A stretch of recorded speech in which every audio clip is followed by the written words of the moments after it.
Emmanuel Ducrot du journal L'Opinion avec vous, chronique en absurdie. C'est pas mal aussi ce matin. Alors hier vous nous parliez viande. Aujourd'hui légumes, bah oui ça va bien ensemble, des légumes français qui vont pas fort. Depuis le début de l'année en effet 10% des fermes de maraîchage françaises ont fermé et c'est énorme ce chiffre. C'est le chiffre qui est donné par la filière Légumes de France. Il y avait au début de l'année 2022 31 500 exploitations de maraîchage en France. 1 sur 10 a disparu en 9 mois. Et le pire, c'est que selon la filière, l'hémorragie est loin d'être finie. Les prix de l'énergie, oui, c'est ça, c'est une saignée, pardon. Qu'est-ce qui s'est passé? Bien, vous êtes encore sur les toilettes sèches. Hein.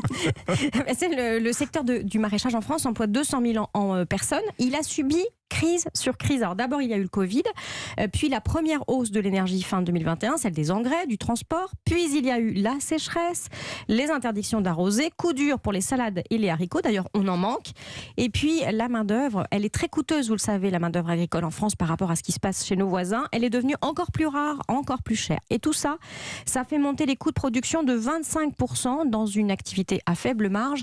Ça commence à ratatouiller. Il y a les prix de l'énergie aussi qui ont flambé ces derniers mois. Ah oui, parce que tout ça, ça ne parle pas encore de l'énergie. Et là, c'est le coup de grâce pour de nombreuses fermes. La culture des légumes, ça demande des serres pour cultiver sans pesticides, pour satisfaire la clientèle.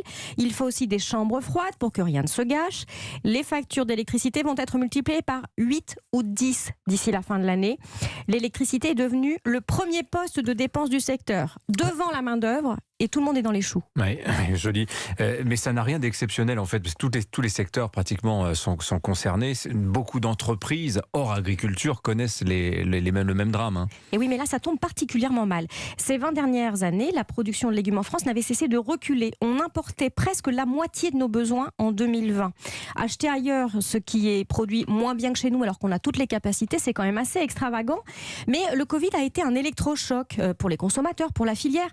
On a tous collectivement eu peur que notre chaîne alimentaire se casse. On a commencé à reparler de souveraineté alimentaire et on s'est dit que ça ne serait pas mal de relocaliser. Et c'est pas ce qui a été fait, non? Eh bien, ça commençait plutôt bien. Le secteur visait 70% d'autosuffisance dans 5 ans. Il y avait eu de l'investissement, de l'innovation et patatras. Et si on ne fait rien à ce rythme de fermeture des fermes, dans 2 ans, on importera non plus la moitié, mais 2 légumes sur 3. Mais où est le paradoxe, où est l'absurdité dans cette histoire finalement? Alors, ça n'est peut-être pas un paradoxe, mais c'est une équation insoluble.